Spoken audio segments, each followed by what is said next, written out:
All right, everyone. So Eric Bischoff had a pretty big statement about TNA and AEW in a recent interview. We're going to react to it. Here's what he said. Out, and they're making a lot of smart decisions. I remember when Carlos came on, they made an announcement when Carlos came on. And I was like, okay, we'll see what happens. But they're making they're growing incrementally, right? And they're doing it almost quietly. Like they're not out there thumping their chests and talking about taking down the competition and all the crazy stuff that, for example, AEW did in the very beginning. So I'm just going to stop it here for 1 second. He's talking about TNA, right, and saying they're doing this slow build. And before we get into the rest of what he's saying, when TNA and WWE, they furthered their kind of agreement together, right? And so it's almost like they've kind of, they're allies, right? If we're looking at this as a battle. One of the things I brought up in that video, which I don't know, probably was maybe a year ago, was that to me, the whole point of like I was trying to look, okay, what are the two trade-offs here for each side? What is, or not trade-offs, what are both sides getting out of it, right? To trade off what negatives may come.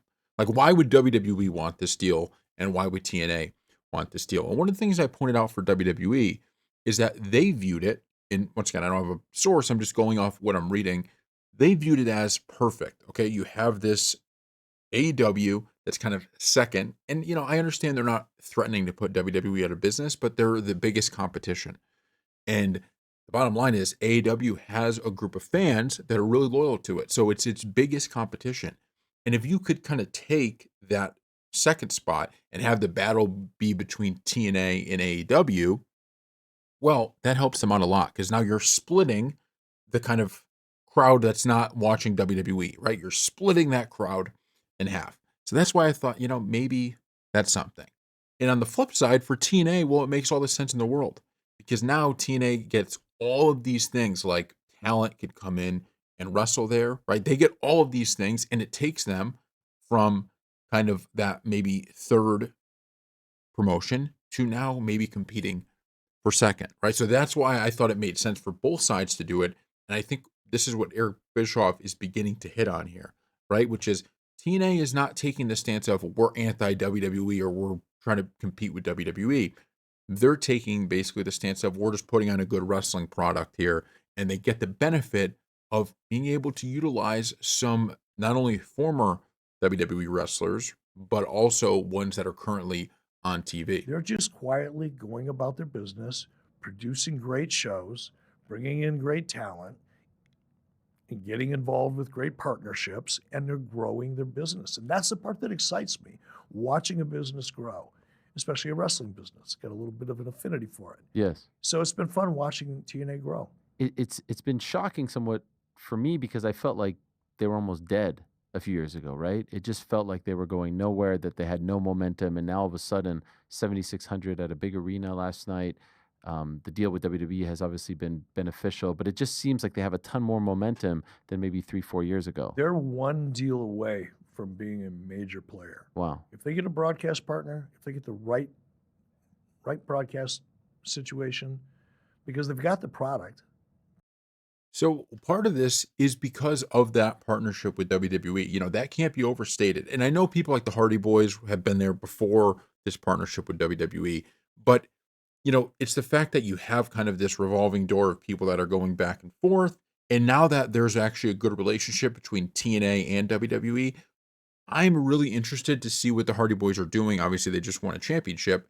Even more so because I know there's always a potential that the Hardy Boys will be fighting in WWE again soon, right? There's always this kind of revolving door of stuff going on. And then you have some people from TNA that go to WWE, and maybe you like one of the people that comes and you go, oh, wait a minute, where were they before? Oh, TNA.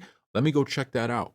So it just has kind of flipped the script, right? It's really flipped the script and it's allowed them to potentially be that number two. Now, I'm not necessarily an expert in the wrestling business. I'm not an expert in the numbers, so I'm not here to make the case that they are the number two or that their product's better than TNA. All I know is when I'm seeing TNA clips, because for this channel, I try to cover. We're going to do AEW a little bit, but I stick mostly to WWE just because it's the one I grew up watching, the most entertaining to me. TNA feels to me like I'm more excited about a lot of the clips that they have and the people that they have on there, but that might just be a bias because I'm like, oh, the Hardy Boys, right? They're from WWE, so maybe that's a little bit of their excitement.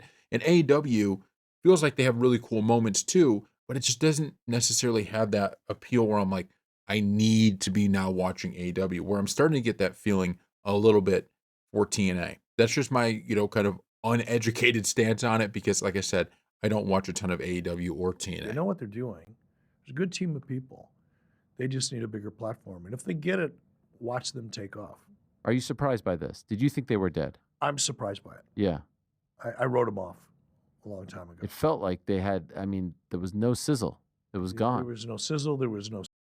So I felt the same way, because back in the day, this is obviously I was much younger, right? TNA there was a time when TNA was viewed as the competitor to WWE, right? This is when they had, Sting and Hogan and all these people and Bischoff himself, right? And it was viewed as more of a competitor to WWE. Now, once again, since WCW, there's really been no competitor to WWE, right? I mean, there's never been a Monday Night War 2.0 because WWE was just so much bigger at this point than it was, in the Monday Night War. And so it's a huge battle and one that I don't think any of these different people, whether wrestling companies here are ever going to be able to get to that level and have a Monday Night War style thing. But it was kind of weird for me to see TNA go from, oh, okay, here's the competitor, right? You have a TNA Impact game come out, all of that stuff to be a non-player, right? And just kind of dying. And then they decided to take a different route. And I think that's really is helping them out. Really helping them out. Steak. There was no There was plate. no There nothing. was no pan. Yes. There was no anything. Could they, at some point, pass AEW? They'll never get to WWE. Let's not get crazy. But do you think they could be number 2? Do they have what it takes? By this time next year. You think so? I think so. This time next year, Eric. Wow. It's a big statement. I know a lot of people may say, I'm pretty sure Eric Bischoff has been critical of AEW. I'm not saying that's the reason he's saying this, but this is a big prediction, and it's one that I'm going to be paying a lot of attention to. And I think one thing we got to keep in mind, too, is that, looking at it from the standpoint of, and I think Ariel makes a good point, of nobody's catching WWE. But that's kind of, I think, almost, and I'm not saying he's making a mistake, but in my view, people talking about it that way are making a mistake. That's not the point. It doesn't matter if they compete with WWE. Think about all the shows WWE has. They have one show called NXT, right? That is the third brand. It's a smaller brand. And it used to be this kind of thing where it's like, okay, it's almost viewed as a secondary show. Now it's kind of its own world. And yes, they get called up to the main roster, but NXT has its own really cool built-in storylines, far more than it did in the past, right? In the past, it was viewed as, okay, this is just this is just where guys and girls get trained to go to WWE, right? And get on Raw in the big leagues. And I understand effectively it still is that, but it's a lot more now. And so the point is that if you have the kind of talent we see in wrestling now, where you have really good, talented wrestlers getting cut, getting told their contracts aren't going to be renewed, and then you have a TNA or an AEW that are able to pick them up, that means all of these different places could be making a lot more money. The idea that you have to be competing with WWE and beating WWE to make money is just not true. Right now, TNA, you have stuff with the Hardy Boys, with all of these different people. That could bring in money on its own. So I don't think whether it can compete with WWE or not, which of course it can't, sorry, especially now, because you just have all of this money behind it, but it doesn't have to, right? You can have a really successful business without being number 1. You could be number 2. You could even be number 3, right? You could be in competition with AEW and both sides make, decent money, especially now, because it's almost different than the Monday Night Wars, where the Monday Night Wars, one of the amazing things about it was they're both on Monday at this certain time. So if that's the case, you can only watch one. I mean, I know you could DVR back in the day, or it wouldn't be a DVR, it'd be putting in the old VHS tape, right, to record stuff. I actually don't know what time that really came out, so I don't even know how possible that would have been. But not the VHS, but the ability to record like that. but you kind of had to choose between one or the other. Nowadays, you could really choose all three. You could watch WWE, AEW, and TNA all at the same time. So you don't even need to necessarily be number two, right, to have a business. Really?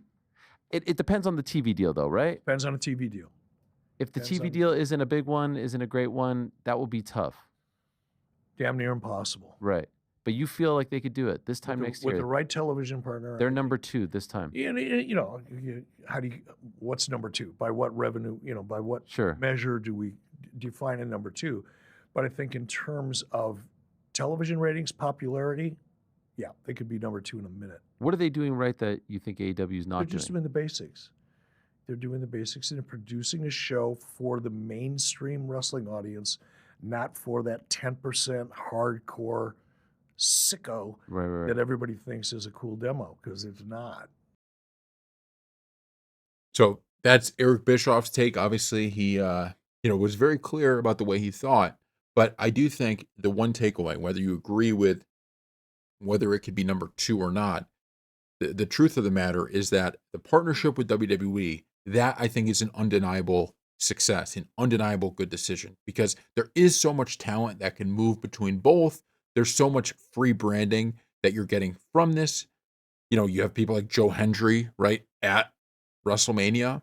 I mean, all of this stuff is just so important. And I found it interesting because after WrestleMania, a lot of people talked about how you have basically, I believe he was TNA world champion. I think that's what it was at the time, Hendry. And people were saying, wow, TNA allowed their champion to get squashed by Randy Orton, right, at WrestleMania. And a lot of people viewed that in a negative light. And it was interesting to hear Hendry's kind of response to that. And it was one that I think is telling, and one of the reasons that TNA is I think heading for some success. It removed so much of the ego aspect of it, meaning that's what TNA is doing here, right? The ego version is, oh, we're going to be competing with WWE. We want to beat WWE, and instead they took the approach of, why are we going to start a fight here with WWE when we could actually be in a beneficial relationship between the two of us, right? Mutually beneficial. And instead of us going, no way our champion loses, on WrestleMania, how about you have a champion that is on WrestleMania? Think about what that brings, right? It brings so many headlines. It brings so much news. And like I said, I'm not an expert on the business side of this thing, but if Eric Bischoff is saying it's the TV deal, right? If that's what he's saying, the TV deal is what is needed. What better way to be able to sell, hey, look, we're good enough for a TV deal, than saying, we had one of our wrestlers, our main guy, he was on WrestleMania last year. That's the kind of product that we put out. Pretty good, right? So thank you all for watching, and we'll see you next time.